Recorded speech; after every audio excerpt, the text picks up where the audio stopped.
தமிழ்ல பெரும்பாலான கெட்ட வார்த்தைகள் நாகரிகமா சொன்னா குற்றோட மொழி வந்து பெண்களோட உடலை வச்சுதான் அமைஞ்சிருக்கு. இந்த கம்பராமாயணம் பக்தி இலக்கியம் சொல்ற கம்பராமாயணத்திலேயே அல்குல், ஆகம், முளை என்ற வார்த்தைகள் ஏராளமா இருக்கு.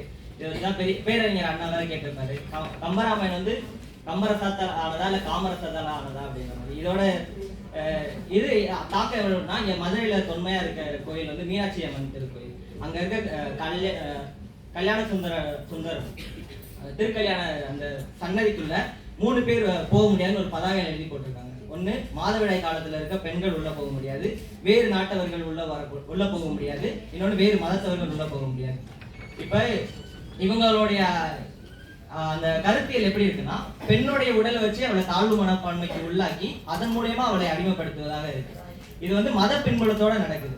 இப்ப இதுக்கான இறுதி தீர்வு இந்த மாதிரி மதத்து மேல அதாவது பெண்ணுடல் மேல கட்டமைக்கப்பட்ட மதத்தை அழிக்கிறதா, இல்ல புரட்சியாளர் அம்பேத்கரும் பண்டிதர் அயோத்திதாசர் அவர்கள் காட்டிய பகுத்தறிவும் அறிவியல் மேல கட்டமைக்கப்பட்ட மதத்து அது நெறிக்கு மேல நெறி பக்கம் அவங்கள திசை மாற்றுறதா, அழிக்கிறதா இல்ல திசை மாற்றுறதா அப்படின்றத கேள்வி.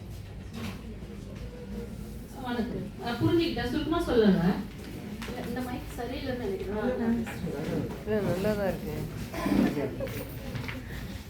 மதுரை மீனாட்சி அப்படின்றோடனே எனக்கு ஒரு கவிதை ஞாபகம் வருது. மீனாட்சி எழுதின ஒரு கவிதை தான். மதுரை நாயகியுமே மீனாட்சி தாயே, படி ஏறி நடை தாண்டி குளம் சுற்றி கிளி பார்த்து உன் அருகே ஓடி வரும் உன் மகளை உன் மகனே வழிபம்பு செய்கின்றான், உன் காலத்தில் அழகினி எப்படி உலா போனாய் அப்படின்னு ஒரு கவிதை. மீனாட்சியினுடைய ஒரு கவிதை. கிட்டத்தட்ட 50 வருஷத்துக்கு முன்னாடி எழுதப்பட்ட ஒரு கவிதை. கவிஞர்கள் எப்படி வந்து ஒரு காலத்துல இருந்து இன்னொரு காலத்திற்கு, ஒரு இடத்துல இருந்து இன்னொரு இடத்துக்கு தன்னுடைய உணர்வுகளை கடத்தக்கூடிய ஒரு தீர்க்க தரிசனைகளாக இருக்கிறார்கள் அப்படின்றதுதான். ஆஷிபா வந்து காஷ்மீர்ல, நான் சொல்றேன், ஆஷிபா வந்து காஷ்மீர்ல பாலியல் வல்லுறவு செய்யப்பட்ட ஒரு கோயில்ல, உங்களுக்கு நினைவு இருக்கும் அப்படின்னு நான் நினைக்கிறேன். அந்த கோயில்ல வந்து வல்லுறவு செய்யப்பட்ட போது அவங்க அப்பா அம்மா எல்லா இடத்துலயும் போய் தேடி பார்த்திருக்காங்க. அந்த கோயில்ல மட்டும் தேடி பார்க்கல, கருவறையில குழந்தை இருந்திருக்காங்க. அப்ப நான் ஒரு கவிதை எழுதினேன். அந்த 2 கால் மிருகம் 8 வயது குழந்தையை முட்டுச்சந்தில் வன்புணர்வு செய்த போது கருவறையில் இருந்த உங்கள் கடவுள் எங்கே போனார்?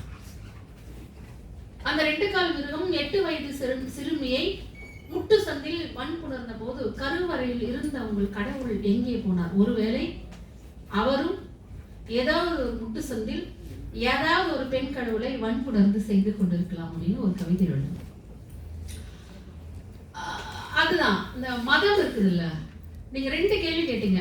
அவர்களை திசை மாற்றுவார்களா இல்ல அழிப்பதான்னா ரெண்டுமே தேவைதான். நீங்க திசை மாற்றுவது என்பது ஒரு நிரந்தர தீர்வாக அல்ல, அது தற்காலிகமான தீர்வாக இருக்கும். மதத்தை ஒழிப்பதுதான் எல்லாவற்றிற்குமான ஒரு தீர்வாக இருக்கும் என்று நான் நினைக்கின்றேன். ஏன்னா சாதி வந்து அம்பேத்கர் வந்து சொல்லியிருப்பாரு, மதத்தினுடைய வெளிப்பாடு தான் சாதி. சாதிதான் எல்லாத்துக்குமே வேற இருக்கு. பெண் அடிமைத்தனம், ஆணாதிக்கம், தீட்டு, தீண்டாமை, கற்பு எல்லாவற்றிற்கும் வேற இருக்கிறது வந்து சாதி, சடங்குகள், சம்பிரதாயங்கள் எல்லாம். அப்போ சாதிக்கு வேற இருக்கக்கூடிய மதத்தை வந்து நம்ம கேள்வி கேட்கணும். நம்ம அந்த மதத்தை வந்து கேள்வியே கேட்கறது இல்லை. இப்போ ஃபெமினிஸ்ட் அப்படின்னு நம்ம சொல்லிக்கிறோம். நான் என்னையும் தான் ஃபெமினிஸ்ட் சொல்றேன். ஆனா நம்ம பேசக்கூடிய ஃபெமினிசம் ரொம்ப மேலோட்டமான ஒரு ஃபெமினிசமா இருக்குன்னு நினைக்கிறேன். பெண்கள் அடிமைப்படுத்தப்படுவதற்கு எப்படி வந்து இப்போ சமூகத்துல வந்து தலித்துகள் வந்து கடைநிலையில் இருக்கிறாங்களோ, அதே மாதிரிதான் குடும்பத்துல பெண்கள் வந்து கடைநிலையில் இருக்கிறாங்க. நம்ம வந்து தலித்துகளுடைய விடுதலை சமூகத்துல கோருகின்ற பொழுது அதுக்கு முதல் படியா பெண் விடுதலையா குடும்பத்துல கோர வேண்டிய ஒரு தேவை இருக்குல்ல. இங்க பாலின சமத்துவம் இருந்தாதான் சமூகத்துல சமத்துவம் இருக்கும். அப்ப இதுக்கு காரணமா இருக்கிற சாதி கேள்வி கேட்கணும், மதத்துக்கிட்ட தான் நம்ம போகணும். மதத்துக்கிட்ட நம்ம போகின்ற பொழுதுதான் மதத்தை யாருமே கேள்வியே கேட்கறது இல்லை.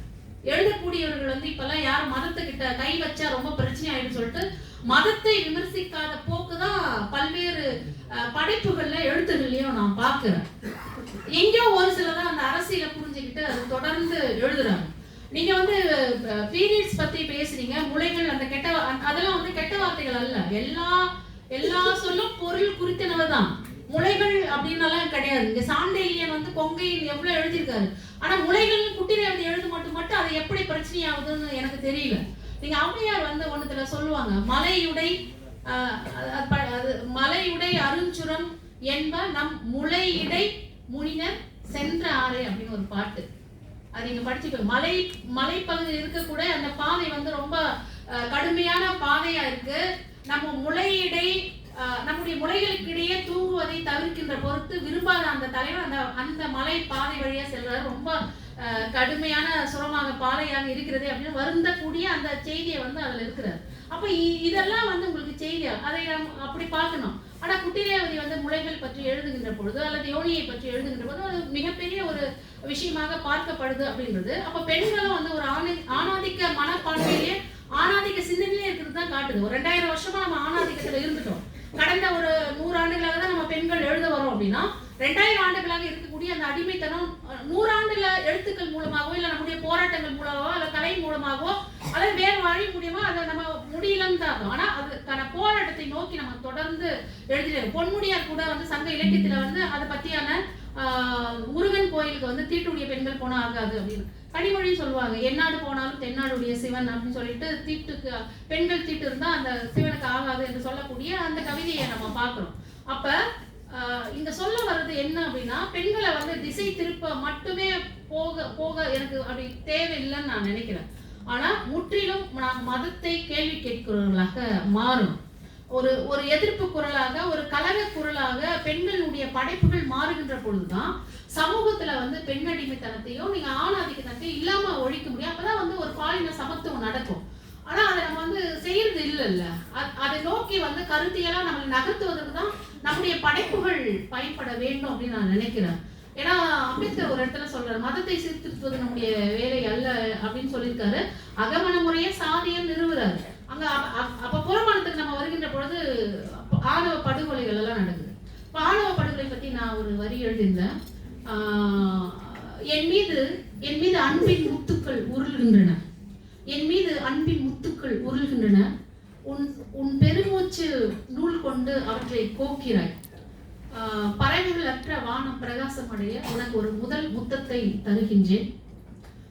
எவரும் விழித்திராத கருக்களில் சாதியின் கொடூர ஓடையில் மிதக்கின்றன அறிந்து வீசப்பட்ட 4 உதடுகள் அப்படின்னு ஒரு கவிதை. அது அந்த கண்ணகி முருகேசனை கொலை பண்ணதுலேருந்து, கவின்லேருந்து, கோகுல்ராஜிலிருந்து காதலிச்சா நம்முடைய அந்த முத்தம் கொடுக்க 4 உதடுகள் வந்து சாதியினுடைய கொடூர ஓடையில் மிதக்கின்றன அப்படின்றதுதான். அப்ப நம்ம எல்லாத்தையும் கேள்வி கேட்கணும். சாதியை கேள்வி கேட்கணும், மதத்தை கேள்வி கேட்கணும், ஆணாதிக்கத்தை கேள்வி கேட்கணும். ரொம்ப பொறுப்பு நிறைய இருக்கு, பெண் எழுத்தாளர்களுக்கு நிறைய இருக்கு.